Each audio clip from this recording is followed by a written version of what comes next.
ำหรับแบบนี้ลูกจำลองบาดเจ็บก็มีในบัตรจำเรียงก็ได้เจอกับมหาจุนในสมัติเพียบปีกุมารีจงข่าวระบาดเจ็บคือกุมารีอกสุวรรณรีได้มีอายุดับชนำเปียสละเล็กมาเผยประมวลเลิกจุดได้มีวิญญาณจำเรียงสมัยจริงในบัตรรโลกดูเจนได้ได้กำสานโดยต่อเติมบัตรสมชื่อ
ต้นปีรุ่นนะ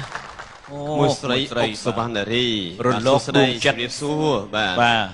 สู้สดายขโมยว่าลูกจำลองบทสันจะยืงอัดบานเคยรู้ขโมยเกรียงเต้บทสันเนี่ยกรอนแต่ดับแต่สำเล้งชมบัดทามนุษย์ทมเป็นไปเกรียงไงบ้าไอ้ไปรู้ขโมยบ้าเกรียงนะก็หึมก่อนเนาะของmình những cái này dương tôm rồi phong bà anh ấy khi tham bật chuyện điều mày mấy thôi trong bài nó là prư sờ bò tại sẽ nạp tử vàนั้นมันทำเป็นนี่จุดโป้ขณะกำการถึงใบรูปโลกมีมันเทียบอลชนะตีเนี่ยแต่ทลอบแต่สำเร็จสไลด์บานกระปัวให้หนึ่งคลังเหมือนเดิมนั่นคือโสมจิตตะบงจูนตะคางบาน នេះមកហែមសុវណ្ណបាទតើលោកមានយោបល់ចំណាដែរបាទសូមជើញបាទ អញ្ជើញបាទ ចាសូមអរគុណដល់កូនសវណ្ណរី ចា ចេញកហឹមមកក៏ល្អតែហើយសំលេងកូនស្មើល្អណាដល់លោកជីវិតអីទាំងអស់គឺថាអត់មានខ្វះកន្លះកន្លែងណាទេតែគាត់ថាខ្វះតែបន្តិចបន្តួចទេ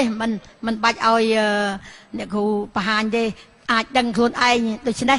សូមទុកភារកិច្ចនេះជូនទៅលោកគ្រូនុសិបម្ដងចា បាទសូមសរសើរដល់ចៅស្រីសវណ្ណរីនៅក្នុងការប្រើសម្លេងអានេះគឺថាចូលនៅក្នុងបច្ចេកទេសក៏ដូចជាចូលនៅក្នុងទេពកោសលបាទទេពកោសលនិងបច្ចេកទេសគឺវានៅទន្ទឹមគ្នាចៅស្រីបកស្រាយចម្រៀងនេះគេថាចម្រៀងនេះសូម្បីតែអ្នកចម្រៀងជើងចាស់ដែលធ្លាប់ថែឆ្លងជាមួយខ្ញុំខ្លះមិនទាំងអស់ខ្លះក៏ពិបាកនឹងចូលច្រៀងដែរព្រោះបទចម្រៀងវាមានកន្លែងខ្លះពិបាកកន្លែងខ្លះពិបាកចូលកន្លែងខ្លះពិបាកចូលតាមភ្លេងហើយបទនេះគឺស្រែកចូលមុនគឺចូលគឺថាបទចម្រៀងដែលធ្វើឲ្យគេហៅសំលេងនេះគេហៅសំលេងទៅលើសំលេងទៅលើគឺថាសំលេងអុបតាវចូលបទអុបតាវនេះគឺកម្រណាច្រៀងបានណាតែចៅស្រីធ្វើបានគឺល្អមែនទែនបទចម្រៀងមួយទៀតដែលចូលអុបតាវទៀតដោយបទចម្រៀងមួយទៀតគឺថាអាយុមិនអស់មិនស្លាប់មករបៀបខំជូតទឹកភ្នែកឲ្យអស់ពីពណ៌ទៅខំអីហ្នឹងយើងមិនងាយយកបានមានអ្នកចម្រៀងជាងមួយខ្ញុំគាត់ថាចូលបទព្រាមខំជូតនៅទៅអញ្ចឹងទៅអត់រួចបានស្អីថាសំលេងកលាច់ទៅមិនបានដូច្នេះចៅស្រីអុកសវណ្ណរីនេះចេះប្រើសំលេងគីបសំលេងឲ្យដល់ជាពិសេសគឺពោលដំបងស្រែកដំបងឲ្យដល់គឺថាសុំសរសើរសូមសរសើរដល់ចៅស្រីដែលចេះប្រើកលាច់សំលេងក្រហឹមនឹងតាសំលេងទៀបទៅសំលេងពោះគឺចេះគៀបសំលេងឲ្យដល់តុងបាទដូច្នេះជូនពរឲ្យចៅស្រីមានសំណាងល្អនៅក្នុងនាទីនេះបាទសូមអរគុណបាទក្មួយស្រីអុកសវណ្ណរីអញ្ញាសម្រាប់បានណាអរគុណណាក្មួយណាបាទអរគុណច្រើនបាទអរគុណសុខសប្បាយបាទអរគុណលោកអ្នកបានជ្រាបហើយក៏ដូចជាបានរីឌីកំសាន្តជាមួយនឹងការបញ្ចេញជូននៅសមត្ថភាពទេពកោសលរបស់កុមារាកុមារីរបស់យើងគ្រប់រូបហើយនៅតែការដាក់បន្ទុកជូនពីគណៈកម្មការទី3ក៏ដូចជាលោកអ្នកក៏បានដាក់បន្ទុកក្នុងចិត្តរួចហើយបន្ថែមជាមួយនឹងការទស្សទាយមិនដឹងថាតើចំពោះកុមារាឬក៏កុមារីរូបណាដែលមិនបានបន្តជាមួយនឹងកម្មវិធីរបស់យើងទេចង់ជ្រាបទស្សនានៅវគ្គក្រោយសម្រាប់ពេលនេះកម្មវិធីរបស់យើងសូមសម្រាប់បន្ទស្សនបាទ